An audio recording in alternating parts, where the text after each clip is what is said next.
restaurants, shops, markets. They sell different kind of things. They sell food, drinks, clothes, shoes.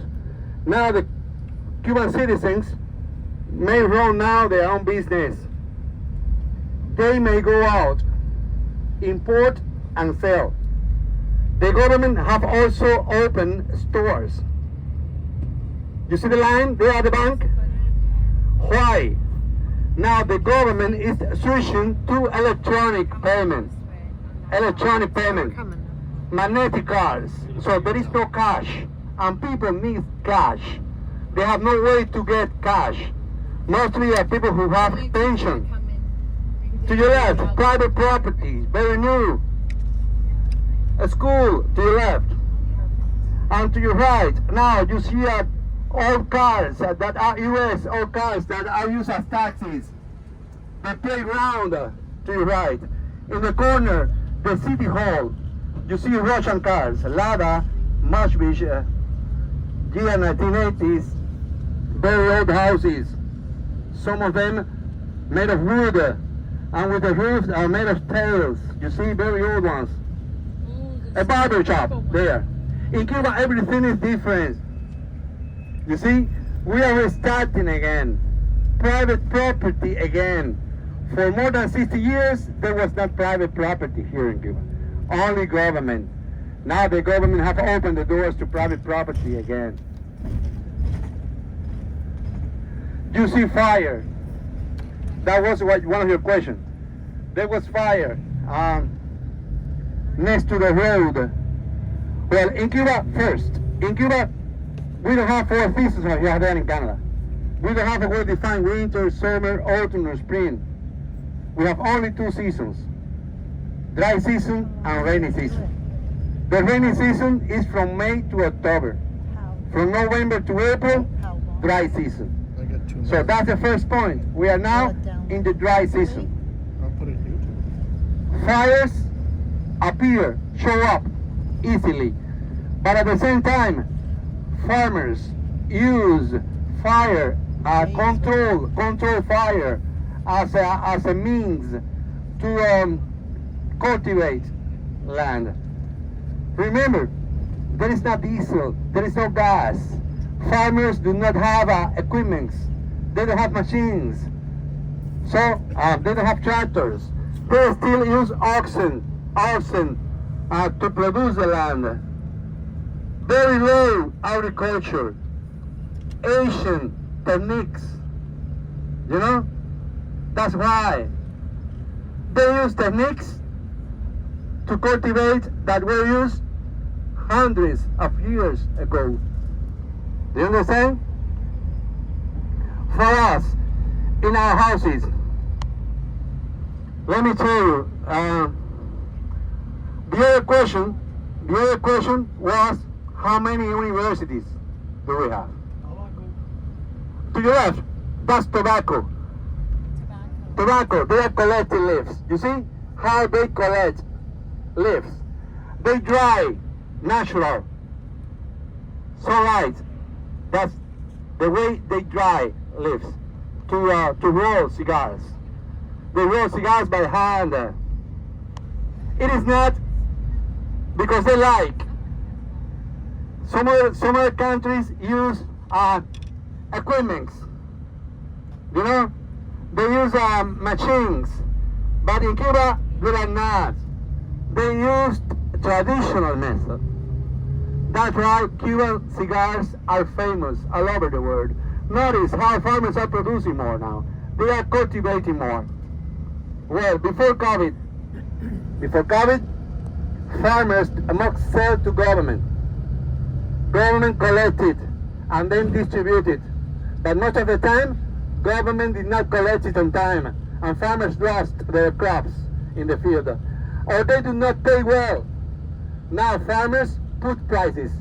Now farmers sell directly to people, and they are now more motivated.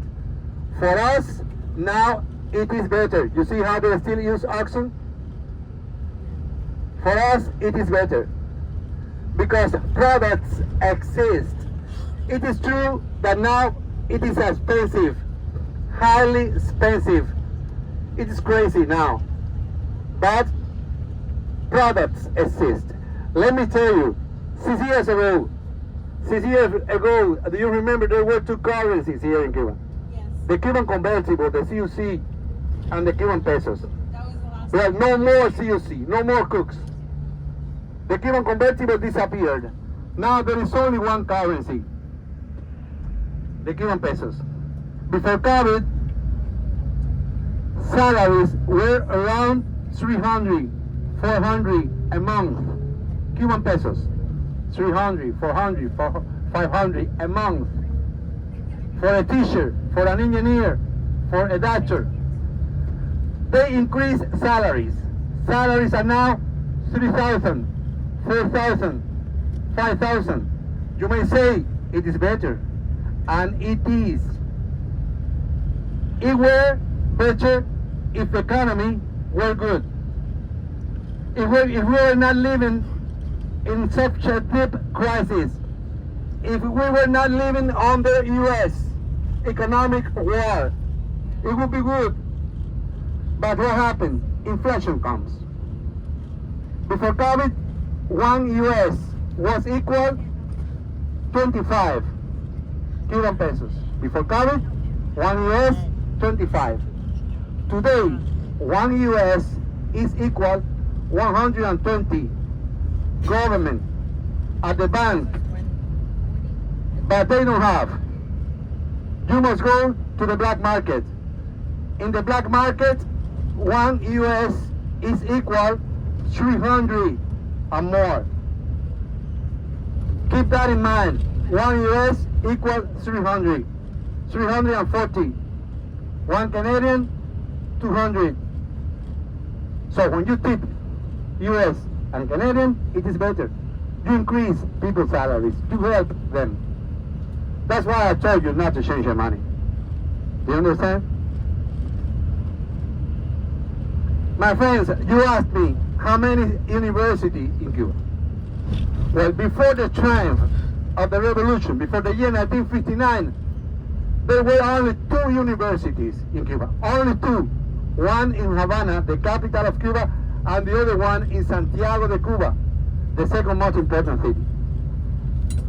And there were hundreds, millions of illiterates here in Cuba. Millions of illiterates, mostly farmers. What happened? Fidel Castro took over power. Fidel Castro went to the mountains. He fought against the previous government. And when he took over power, he turned garrisons and jails into schools. And he carried out an illiteracy campaign. He eliminated illiterate people here in Cuba. So everybody learned to read and write. For the first time in history, in a country, in a poor country, the entire population learned to read and write. He sent students from high school to the countries to teach farmers. The children of farmers went to school, started to go to school, and they went to university. They become doctors, teachers, engineers, and they went back to their communities. Now, there are universities not only in every province. In Cuba, there are 15 provinces, and there are more than one in every province, but also in our municipality, in our towns, there are facts where people go and study. I ask the driver to slow down now for you to see what farmers produce. Pay attention to your right. Now here, you see what they produce. To your left now, you see onion, garlic, corn, rice, beans. You see a pig pen to your left. They also sell pork meat. That's new now. Now farmers may sell their products directly. That's sugar cane to your left. Sugar cane. You see, in Canada, it is the everyday. It is very common to see a market, a grocery store. But in Cuba, we are restarting again. In Cuba, it was not like that before. In Cuba, it was only government before. Now there are a lot of private business. People come, they import and they open their own grocery stores. They sell rice, chicken, beef. Farmers are allowed now to butcher their cows, to sell beef. Before COVID, it was not like that. That's the point. But there is a long way for the economy to get a new balance. And prices start leveling. Do you understand how it is?